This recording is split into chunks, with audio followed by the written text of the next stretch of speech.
Halo teman-teman, jumpa lagi dalam channel saya Hobi Kerja. Kali ini saya akan berbagi sesi mengenai kondisi digitalisasi UMKM Indonesia.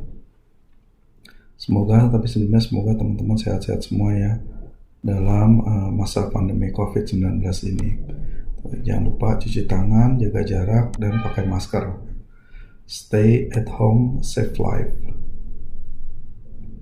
Jadi kalau boleh cerita soal kondisi UMKM saat ini adalah kita mencatat di Indonesia tercatat ada kurang lebih 62,92 juta UMKM, di mana dari UMKM tersebut berkontribusi terhadap PDB kita sebesar 62,57% atau sekitar 7.000 triliun, yang meliputi usaha mikro sebanyak 38,9%, usaha kecil 9,7%, usaha menengah 13,9%. Nah, adapun kontribusi UMKM terhadap penyerapan tenaga kerja adalah sebesar 96,7% dari total tenaga kerja UMKM dan usaha besar.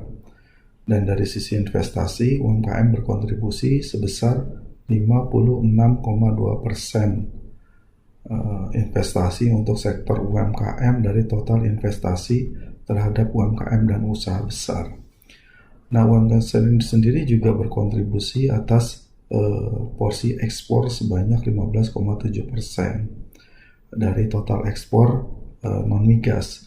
Dan saat ini berdasarkan data tahun 2017 yang lalu, terdapat atau dicatat sebanyak 4,6 juta pelaku UMKM telah memanfaatkan teknologi digital dalam bentuk platform e-commerce dan online platform marketplace.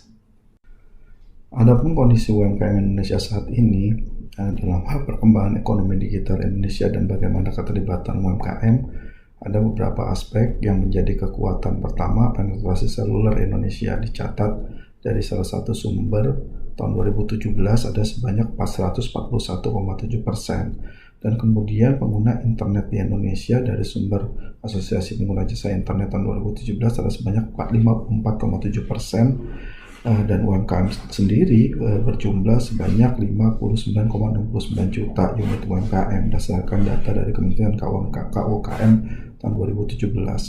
Nah, selanjutnya yang menjadi milestone sendiri sekarang banyak tumbuh platform marketplace atau e-commerce. Sudah makin banyak pemain-pemain yang melakukan usaha di Indonesia.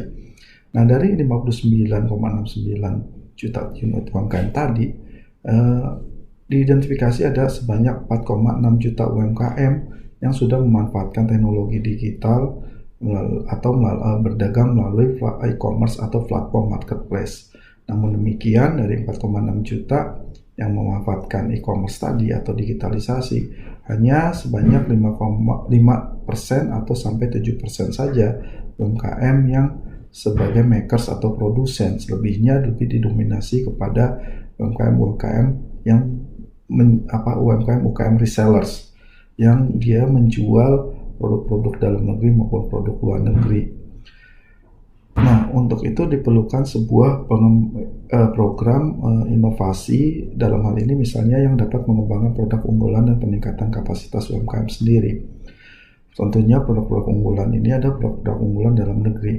Beberapa waktu lalu didorong ada program OVOP atau One Village One Product, mana produk tersebut dilakukan revitalisasi setelah dilakukan identifikasi produk. Kemudian di sini juga kita melibatkan agregator untuk mendorong pengembangan produk-produk di daerah setempat tersebut, dan dilakukan perluasan akses pasar melalui penjualan melalui platform e-commerce, di mana hal tersut dinilai akan lebih memudahkan dan menjadi cara yang paling efektif untuk mengembangkan market dari produk-produk UMKM Indonesia. Namun demikian, mengontrolnya UMKM saja dinilai tidak cukup. Dalam hal ini diperlukan sebuah penguatan UMKM makers dalam peningkatan daya saing produk lokal UMKM kita.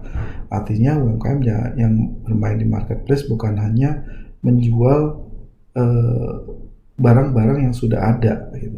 Hanya bertindak sebagai reseller saja atau bertindak sebagai perantara, tapi dia nggak membuat sendiri produknya. Yang justru dibutuhkan juga akan lebih baik lagi bila UMKM tersebut yang memproduksi barang-barangnya yang dijual di dalam platform marketplace ataupun dijual secara offline.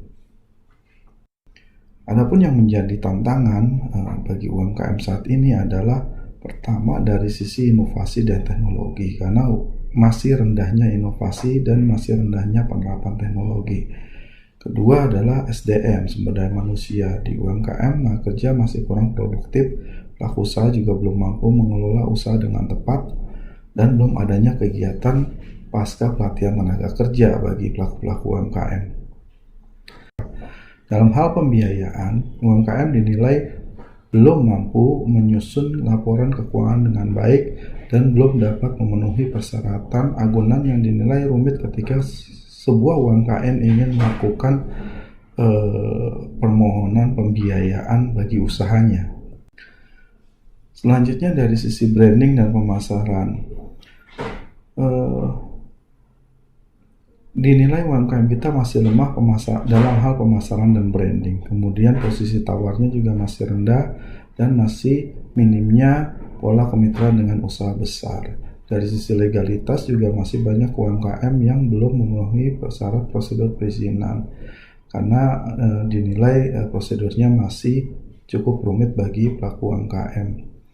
Kemudian dari sisi pengembangan produk, standarisasi dan sertifikasi dinilai masih rendahnya kreativitas sehingga kualitas produk belum sesuai dengan standar yang ditetapkan dan produknya juga belum sesuai dengan kebutuhan atau keinginan konsumen dalam arti selera pasar.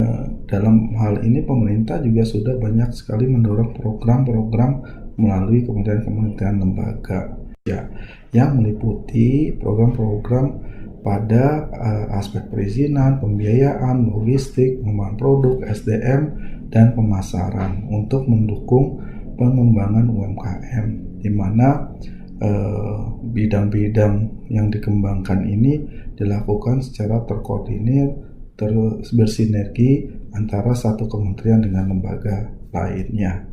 Oke, demikian sesi dari saya kali ini. Sampai jumpa lagi.